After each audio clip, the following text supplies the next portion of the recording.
શબ્દો બોલી અને હેડ કોન્સ્ટેબલે લાફો ઝીંક્યો। પોલીસ થપ્પડકાંડમાં શું થયા ખુલાસા?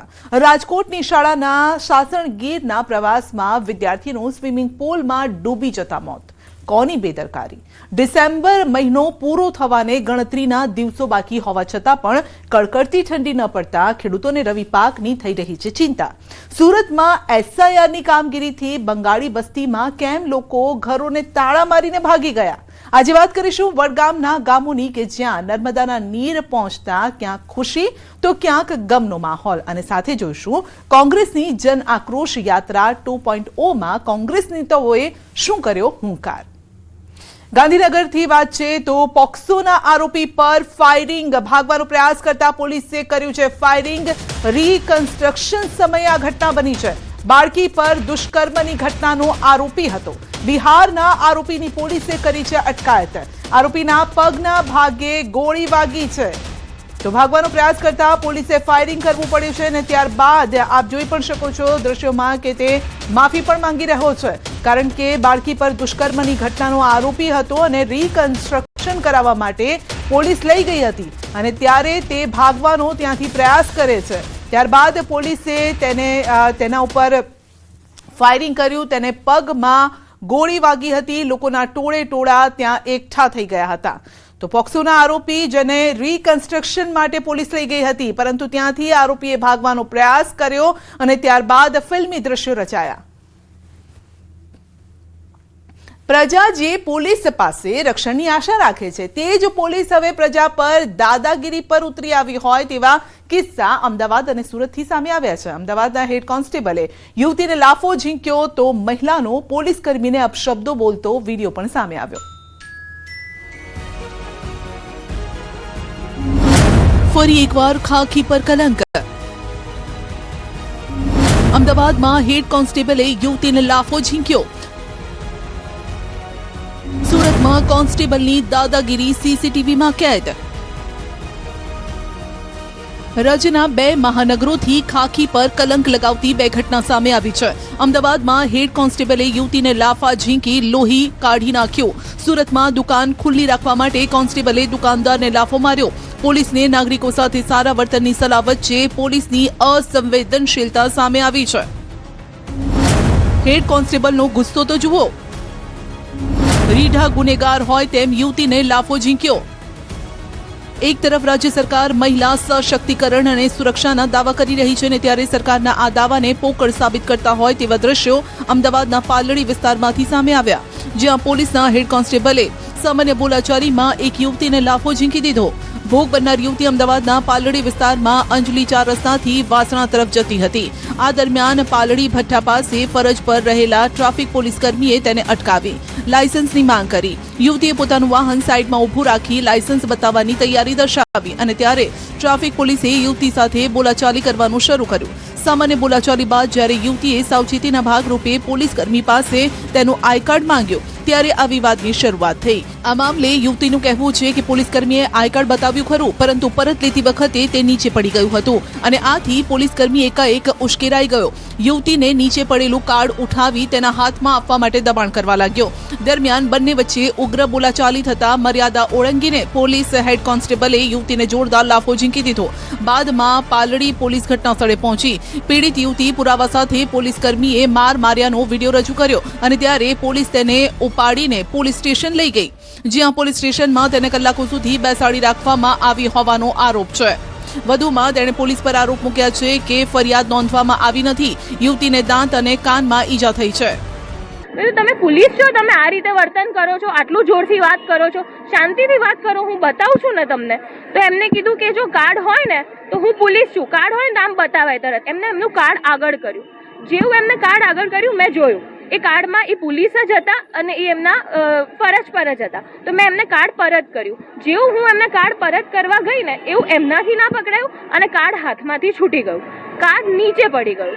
તો એ કાર્ડ નીચે પડી ગયું તો એ એકદમ આક્રોશમાં આવી ગયા કે તમે મારું કાર્ડ ફેંક્યું જ કેમ, ચાલ નીચે ઉતાર।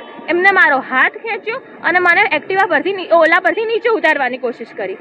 હવે મેં એમને કીધું તમે હાથ કેમ અડાયો? મને બહુ જ અનકમ્ફર્ટેબલ ફીલ થઈ ગયું કે આવી રીતે કોઈ મને હાથ કેવી રીતે ખેંચીને નીચે ઉતારી જાય, અને એમને હાથ બી બહુ જોરમાં પકડ્યો હતો. મેં કીધું તમે આ રીતે કેવી રીતે કોઈને અડી શકો, તમે અડી શકો નહીં, એવી રીતે અમારી વચ્ચે તું તારી બોલવાનું થયું. પણ એ બોલીએ છે ને એ પહેલાં એમને મને એક લાફો ઝીકાઈ દીધો અહીંયા આગળ. હવે આ મામલે મોટો ખુલાસો થયો છે. પોલીસ પર આરોપ બાદ અન્ય વિડીયો સામે આવ્યા છે, જેમાં યુવતી પોલીસને અપશબ્દ બોલતી હોવાનું સામે આવ્યું. મહિલાએ અગાઉ પણ પોલીસ સાથે માથાકૂટ કરી હોવાનો વિડીયો સામે આવ્યો છે. હાલ તો આ મામલે હેડ કોન્સ્ટેબલને ફરજ મોકૂફ કરાયા છે, જ્યારે હવે યુવતી સામે પણ કાર્યવાહી થાય તેવી સંભાવના છે.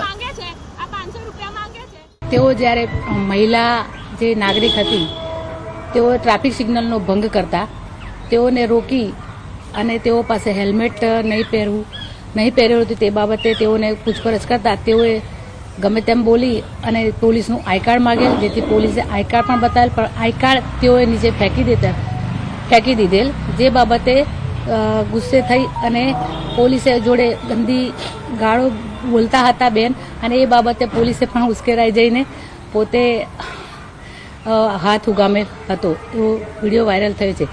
તે બાબતે તાત્કાલિક ધોરણે કડકમાં કડક કાર્યવાહી કરવામાં આવેલ છે. શું કાર્યવાહી કરવામાં આવે છે, કોની વિરુદ્ધમાં શું પગલાં લેવામાં આવે છે? ફરજ મોકૂફ હેઠળ મૂકવામાં આવેલ છે.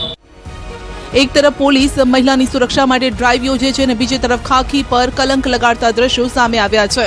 શું આ પોલીસ મહિલાની સુરક્ષા કરશે? આઈડી માંગ્યું તો પોલીસ કર્મીને કેમ ગુસ્સો આવ્યો? શું આ રીતે પ્રજામાં પોલીસની છબી સુધરશે? પોલીસને મહિલા પર હાથ ઉઠાવવાની છૂટ કોણે આપી?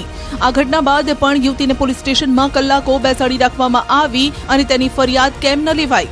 શું ઉચ્ચ અધિકારીઓ ભીનું સંકેલવાનો પ્રયાસ કરી રહ્યા છે? ત્યારે જો ખાખીને કલંક લગાડતા આવા હેડ કોન્સ્ટેબલ પર કાર્યવાહી નહીં થાય તો પછી પોલીસ પર લોકોનો ભરોસો રહેશે જ નહીં, તે પણ એક સવાલ છે. કોન્સ્ટેબલની દુકાનદાર પર દાદાગીરી. દુકાન બંધ ન કરતા લાફો ઝીંક્યો. તો અન્ય એક બનાવમાં પણ સુરતથી પોલીસના ગેરવર્તનનો નિંદનીય કિસ્સો સામે આવ્યો છે. ઉમરા પોલીસ સ્ટેશનના એક કોન્સ્ટેબલની આ સમગ્ર ગેરવર્તણૂક દુકાનમાં લાગેલા સીસીટીવી કેમેરામાં કેદ થઈ. વિડીયોમાં સ્પષ્ટ દેખાય છે કે મોડી રાત્રે દુકાન ખુલ્લી રાખવા બદલ વેપારીને કાયદેસરની સમજૂતી આપવાના બદલે કાયદાકીય કાર્યવાહી કરવાના બદલે કોન્સ્ટેબલ સીધો જ વેપારી પર હાથ ઉપાડે છે. સીસીટીવી ફૂટેજમાં જોવા મળતી આ ઘટનામાં કોન્સ્ટેબલ દુકાનદારને એક જોરદાર લાફો ઝીંકે છે. ત્યારબાદ હાજર અન્ય વ્યક્તિ સાથે પણ મારપીટ કરી તેને ધક્કો મારે છે. જો કે વેપારીએ નિયમનો ભંગ કરી મોડી રાત સુધી દુકાન ચાલુ રાખી હતી, પરંતુ પોલીસ દ્વારા કાયદાનું પાલન કરાવવાના બદલે સરેઆમ મારપીટ કરવી તે ગંભીર સવાલ ઉભા કરે છે. આ ઘટના બાદ સ્થાનિક વેપારીઓમાં પણ રોષ છે. ભયના કારણે ભોગ બનનાર વેપારી હજુ સામે નથી આવ્યો, પરંતુ સોશિયલ મીડિયા પર આ વિડીયો વાયરલ થતા ઉચ્ચ અધિકારીઓ આ મામલે તપાસ કરાવે તેવી માંગ ઉઠી છે. શું રાજ્યમાં દારૂબંધી માત્ર કાગળ પર જ છે? રાજકોટના ભાયાવદરમાં પાણીના પાઉચની જેમ વેચાતો દારૂ ફરિયાદ કરનારને જ પોલીસે ધમકી આપી હોવાનો આક્ષેપ. ફરી એકવાર દારૂબંધીના ધજાગરા ઉડ્યા. ભાયાવદરમાં પાણીના પાઉચની જેમ વેચાતો દારૂ ફરિયાદ કરનારને જ પોલીસે આપી ધમકી. ગુજરાતમાં ઘણા વર્ષોથી દારૂબંધી માત્ર કાગળ પર હોવાથી સરકાર પર આરોપ લાગી રહ્યા છે. ત્યારે ફરી એક વખત દારૂબંધીના કાયદાના ધજાગરા ઉડાડતો વિડીયો સામે આવ્યો છે. રાજકોટના ભાયાવદરમાંથી જે ઘટના સામે આવી છે તે માત્ર દારૂબંધીના ધજાગરા જ નહીં, પરંતુ ખાખીની ગંભીર બેદરકારી પણ છતી થઈ છે. અહીં જાહેરમાં પાણીના પાઉચની જેમ દારૂ વેચાઈ રહ્યો છે, જ્યારે એક જાગૃત નાગરિક ઇલિયાસ ઇકબાલભાઈ નોઈદાએ અવાજ ઉઠાવ્યો. ત્યારે પોલીસ તંત્રએ બુટલેગરો સામે કાર્યવાહી કરવાના બદલે ફરિયાદીને જેલના સળિયા પાછળ ધકેલી દેવાની ધમકી આપી હોવાના ગંભીર આક્ષેપ થયા છે. હવે તંત્ર સામે સવાલ ઉઠી રહ્યા છે કે ગુનેગારોને પકડવાના બદલે માહિતી આપનાર નાગરિકને કેમ દબાવવામાં આવી રહ્યો છે? શું પોલીસ અને બુટલેગરો વચ્ચે સાંઠગાંઠ છે? નિવેદન દીધું, નિવેદન લઈને બહાર નીકળો એટલે અહીંયા પોલીસના ગ્રાઉન્ડમાં જ કેમેરા ને બધું ચાલુ હતું ને અહીંયા 3 પોલીસવાળા આવ્યા સામે કે માયું બહેનોની ગારું દીધી ને કે એવા તો અરજીઓ કર્યા રાખે, આમાં કાંઈ હોય નહીં, અને ડરાયો અને ધમકાયો, બરાબર. અને હવે આનું કંઈક યોગ્ય નિવારણ આવે. શેમ્પૂ અને ટૂથપેસ્ટની આડમાં દારૂની હેરાફેરી. જોઈ લો, બુટલેગરો દારૂની હેરાફેરી માટે કેવા કિમિયા અજમાવી રહ્યા છે. મહેસાણાના બહુચરાજીમાં શેમ્પૂ અને ટૂથપેસ્ટની આડમાં દારૂની હેરાફેરીનો પર્દાફાશ થયો છે. શિવગંગા સોસાયટીમાં પોલીસે બાતમીના આધારે વોચ ગોઠવી દારૂ ભરેલું પિકઅપ ડાલુ ઝડપ્યું, જેમાં શેમ્પૂ અને કોલગેટના બોક્સની આડમાં દારૂ છુપાવવામાં આવ્યો હતો. પોલીસે 1009 દારૂની બોટલ જપ્ત કરી છે અને સાથે જ એક આરોપીને પણ દબોચ્યો છે, જ્યારે કે 2 આરોપી વોન્ટેડ છે. દારૂના જથ્થા સાથે 2 વાહનો મળી કુલ 17,14,000નો મુદ્દામાલ જપ્ત કર્યો છે. અણસોલ ચેકપોસ્ટથી 91 લાખનો વિદેશી દારૂ જપ્ત. 31 ડિસેમ્બર પહેલા બુટલેગરો યેન કેન પ્રકારે દારૂ ઘુસાડવા સક્રિય થયા છે. ખાસ કરીને બોર્ડર વિસ્તારમાંથી દારૂ ઘુસાડવાના પ્રયાસ થઈ રહ્યા છે. ત્યારે અરવલ્લીના શામળાજીની અણસોલ ચેકપોસ્ટ પરથી 91 લાખનો વિદેશી દારૂ પોલીસે ઝડપી પાડ્યો છે. સાથે હરિયાણાના 2 આરોપીની ધરપકડ કરી છે. માતા પિતા માટે લાલ બત્તી સમાન કિસ્સો સામે આવ્યો છે. રાજકોટની શાળાના સાસણગીરના રિસોર્ટ પ્રવાસ દરમિયાન વિદ્યાર્થીનું સ્વિમિંગ પુલમાં ડૂબી જવાથી થયું મોત. રાજકોટની શાળાના પ્રવાસમાં ગંભીર બેદરકારી. સાસણના રિસોર્ટમાં વિદ્યાર્થીનીનું ડૂબી જવાથી મોત. માતા પિતા માટે લાલ બત્તી સમાન આ ઘટના. બાળકોને પ્રવાસમાં મોકલતા વાલીઓ માટે આંખ ઉઘાડનારો અને અત્યંત આઘાતજનક કિસ્સો જૂનાગઢના સાસણગીરથી સામે આવ્યો છે. અહીં એક ખાનગી રિસોર્ટમાં શાળાના પ્રવાસ દરમિયાન સ્વિમિંગ પુલમાં ડૂબી જવાથી ધોરણ 8માં અભ્યાસ કરતા એક માસૂમ વિદ્યાર્થીનું મોત નીપજ્યું છે. રાજકોટ શહેરમાં આવેલી નવયુગ સ્કૂલ દ્વારા વિદ્યાર્થીઓ માટે સાસણગીરનો પ્રવાસ યોજવામાં આવ્યો હતો. આ પ્રવાસ દરમિયાન તમામ વિદ્યાર્થીઓ અને શિક્ષકો સાસણગીરના ગીર ગેટવે નામના ખાનગી રિસોર્ટમાં રોકાયા હતા. ત્યારે ગઈકાલે બપોરના સમયે જ્યારે અન્ય વિદ્યાર્થીઓ અને શિક્ષકો જમવાની તૈયારી કરતા હતા તે દરમિયાન આ દુર્ઘટના ઘટી. શિક્ષકો જમવા બેઠા હતા અને ત્યારે જ ધોરણ 8માં ભણતો 13 વર્ષીય હાર્દિક બારૈયા તેના અન્ય મિત્રો સાથે સ્વિમિંગ પુલ પાસે ગયો હતો. મસ્તી અને આનંદના વાતાવરણ વચ્ચે અચાનક હાર્દિક પુલના ઊંડા પાણીમાં ગરકાવ થઈ ગયો. તેણે ડૂબતો જોઈ આસપાસના લોકોએ બચાવ કામગીરી કરી તેને બહાર કાઢ્યો. બાદમાં વિદ્યાર્થીને તાત્કાલિક ગંભીર હાલતમાં સારવાર માટે હોસ્પિટલ ખસેડાયો, પરંતુ કમનસીબે સારવાર દરમિયાન તેણે દમ તોડ્યો. શિક્ષકના જણાવ્યા મુજબ તેઓ જમવા માટે સાસણ ખાતેના રિસોર્ટમાં રોકાયા હતા, જ્યાં નાહવા માટેનું કોઈ જ આયોજન ન હતું. ધોરણ 8માં અભ્યાસ કરતો બાળક ટીચરની નજર કંઈક ઝુકાવી અને સ્વિમિંગ પુલ તો અમારો કોઈ પ્લાન નહોતો, પરંતુ ત્યાં જતો રહ્યો અને અમને મેસેજ મળ્યા. ત્યાં ડૉક્ટરે ટ્રીટમેન્ટ કરી અને અમને આગળના દવાખાનામાં મોકલેલા અને ત્યાં પણ અમે કાર્ડિયોગ્રામની પ્રાઇવેટ દવાખાનાની અંદર બતાવ્યું અને ત્યાંથી ડૉક્ટરના રિવ્યૂ મેળવ્યા. એટલે એમના વાલી સાથે અમે વાતચીત કરી અને ખરેખર આ ગંભીર ઘટનાની જાણ કરી. સ્કૂલ વાન ચાલકોએ રેસ લગાવી બાળકોના જીવ જોખમમાં મૂક્યા. વડોદરાથી પણ વાલીઓને ચિંતા કરાવે તેવા સમાચાર સામે આવ્યા છે, જ્યાં સેવાસી નજીક સોનારકુઈ આશાપુરી રોડ પર સ્કૂલ વાન ચાલકોએ રેસ લગાવી હતી, જેનો વિડીયો વાયરલ થયો છે. સ્કૂલ વાનની અંદર બાળકો પણ હતા અને ત્યારે આ વાહન ચાલકોએ રેસ લગાવી બાળકો અને રસ્તા પર જતા વાહન ચાલકો રાહદારીઓના જીવ જોખમમાં મૂક્યા. પોલીસે આ મામલે વાહન ચાલક જગદીશસિંહ માનસિંહ પરમાર અને ખુમાનસિંહ મકવાણાની અટકાયત કરી છે. બાદમાં બંને વાહન ચાલકોને પોલીસ સ્ટેશન લાવીને કાન પકડાવી ઉઠક બેઠક પણ કરાવી અને તેમની પાસેથી બાંહેધરી લીધી કે ફરી આવું તેઓ નહીં કરે. અંકલેશ્વરના સજોદ ગામે ઓવરફ્લો થતી કેનાલથી ખેડૂતોને નુકસાન, તો દ્વારકામાં ઠંડી ન પડતા ખેડૂતોને રવિ સિઝનમાં નુકસાનનો ખતરો. ક્યાંક તંત્રના પાપે તો ક્યાંક કુદરતના વાંકે ખેડૂતોને થઈ રહ્યું છે નુકસાન. અંકલેશ્વરમાં કેનાલ ઓવરફ્લો થતા નુકસાન, તો દ્વારકામાં ઠંડી ન પડતા નુકસાનની ભીતિ. ખેડૂતોની ચિંતાની 2 વિસ્તારોમાંથી આવેલી આ તસવીર છે, જ્યાં અંકલેશ્વરમાં તંત્રના પાપે ખેડૂતોને નુકસાની ભોગવવાનો વારો આવ્યો છે, તો દ્વારકામાં કુદરતની લીલાના કારણે ખેડૂતોને નુકસાનની ભીતિ છે. કેનાલ ઓવરફ્લો થતા શેરડીના પાકને નુકસાન. આ નુકસાન માટે કોણ જવાબદાર? ખેડૂત પૂછી રહ્યો છે સવાલ. કેમ કે અંકલેશ્વરના સજોદ ગામમાંથી પસાર થતી ઉકાઈ જમણા કાંઠાની કેનાલ ફરી એકવાર ઓવરફ્લો થતા આસપાસના ખેતરમાં પાણી ફરી વળ્યા છે, જેના કારણે ખેતરોમાં શેરડીનો પાક બરબાદ થઈ ગયો છે. કેનાલ ઓવરફ્લો થતા કેનાલ આસપાસના 5 ખેતરમાં પાણી ભરાયું અને નહેર ઉભરાવાથી મારો ખેતર આખું રહી ગયું છે, કટિંગ પણ આવી ગયું છે અને રસ્તા પર બી પાણી છે, તો હવે શેરડી કાઢવાની બી મુશ્કેલ પડે, સુકાય ક્યારે અને અમે શેરડી કાઢીશું ક્યારે. અને જ્યારે પણ શેરડી રોપવાની થાય છે ત્યારે પણ દર વખતે કે નેર ઉભરાઈને અમારા ખેતર આવી જાય છે. એના કારણે 1 મહિનો 1.5 મહિનો લેટ થાય છે અને અમે શેરડીનું બરાબર વાવેતર કરી બી નહીં શકતા.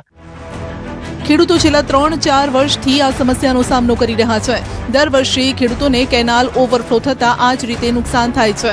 ખેડૂતોએ નહેર વિભાગને અનેકવાર મૌખિક જાણ પણ કરી છે, પરંતુ આજ દિન સુધી તેની સમસ્યાનું નિવારણ નથી આવ્યું.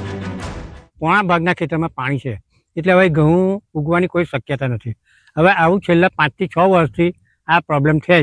તો નહેર ખાતા સિંચાઈ વિભાગ દ્વારા આ બાબતે કોઈક નક્કર પગલાં લઈ અને આ જે ખેતરો 5-6 ખેડૂતના ખેતરો રવી જાય છે, પાણી ભરાઈ જાય છે અને વર્ષો વર્ષ જે નુકસાની થાય છે તો એમાંથી એમને રાહત મળે.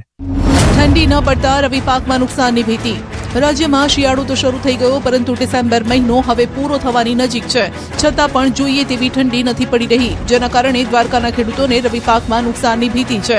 દ્વારકા જિલ્લામાં 1,62,000 હેક્ટરમાં રવિ પાકનું વાવેતર થયું છે. ખેડૂતોએ જીરું, ચણા, ધાણા, ઘઉં સહિતના પાકોનું વાવેતર તો કરી દીધું, પરંતુ હવે ઠંડી ન પડવાથી આ પાકમાં નુકસાનની ભીતિ છે. બકાલાનું શિયાળું વાવેતર કરેલ છે, પછી જીરું, ચણા, ધાણા, ઘઉં બધું મારા જગ્યા વધારે હોવાથી કરેલ છે. પણ શિયાળાની ઋતુ ચાલુ થઈ હોવા છતાં ઠંડી પડતી નથી, એટલે પાકમાં ઉત્પાદનમાં ફેરે ઓછી રહે એવી શક્યતા છે. છેલ્લા થોડા દિવસથી અહીં વાદળછાયું વાતાવરણ પણ જોવા મળ્યું.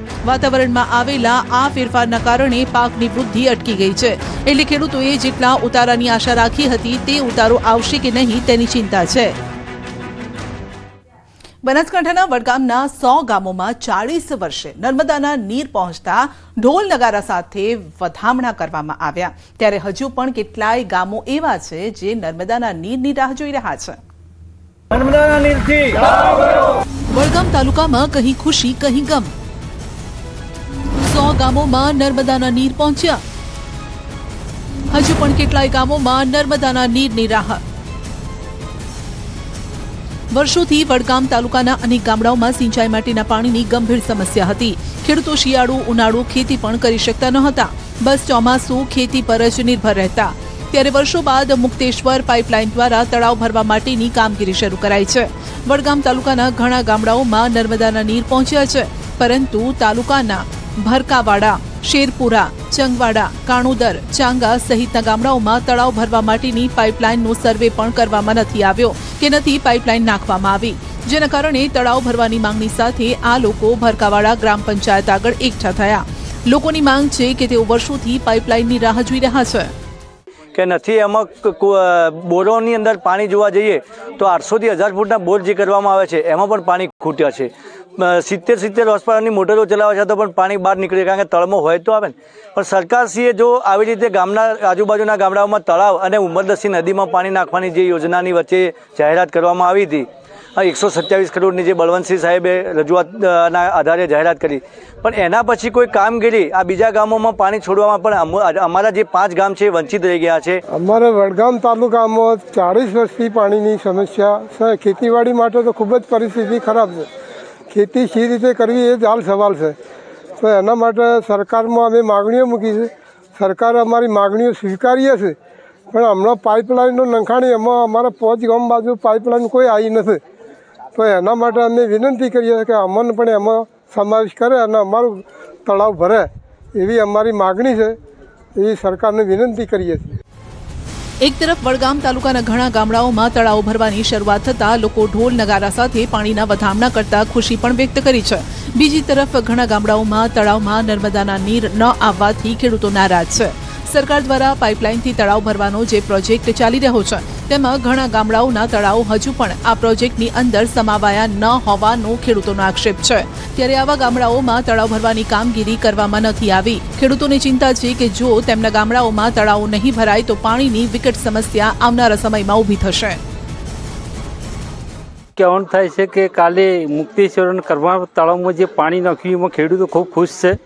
એ બાજુના ખેડૂતો ખુશ છે, પણ અમારા 5-7 ગામ હજુ સુધી પાણીથી વંચિત રહી ગયા છે. કોઈ પાઇપલાઇનની જોગવાઈ હજુ કરવામાં આવી નથી. તો અમારી સરકારશ્રીને વિનંતી છે કે જે એ પાણી તળાવો ભરાય એ રીતે અમારા આજુબાજુના 5 ગામોમાં પાઇપલાઇનથી પાણી જલ્દીમાં જલ્દી ભરાય એવી અમારી સરકારશ્રીને વિનંતી છે. અમારા ગામમાં આજુબાજુના 5-6 ગામોમાં એટલું બધું પાણી 1000 ફૂટ બોર બનાવવા છતાં પણ પાણી આવતું નથી. પાણી ખૂબ ઊંડા 800 નેચા જતા રહ્યા છે. બોર નવા કરે ફેલ જાય છે અને એટલી પરિસ્થિતિ અમારા વડગામ તાલુકામાં ભરકાવાડામાં તો એટલી પરિસ્થિતિ 5 ગામોમાં છે કે કંઈ ન પૂછો વાત. કંઈ કૂવા છૂટી ગયા, ઢોરે બીજે જ પડી, બીજાના બોથી ટેન્કરેથી પડી. આ પરિસ્થિતિ હાલ ચાલે છે અને સરકાર ભરવાનું કર્યું હતું પણ અમારું ગામ વંચિત છે. 4-5 ગામ પાણી આવ્યું નથી હજી, એના માટેની આ બધી જાહેરાત છે. વિસ્તારના બંગાળી વસ્તીમાં એસઆઈઆરની કામગીરીથી છવાયો છે સન્નાટો. 500થી વધુ લોકો ઘરોને તાળા મારીને ગાયબ થઈ ગયા અને ભાજપના કોર્પોરેટર ઘૂસણખોરો હોવાના લગાવ્યા છે આરોપો.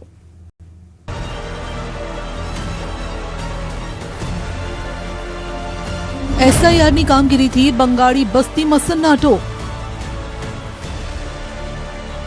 રાતોરાત 500થી વધુ લોકો ગાયબ. ઘરને તાળા મારી થઈ ગયા છે ગાયબ. સુરતના ઊન વિસ્તારની બંગાળી બસ્તીના દ્રશ્યો છે જ્યાં કેટલાય ઘરોને તાળા વાગ્યા છે.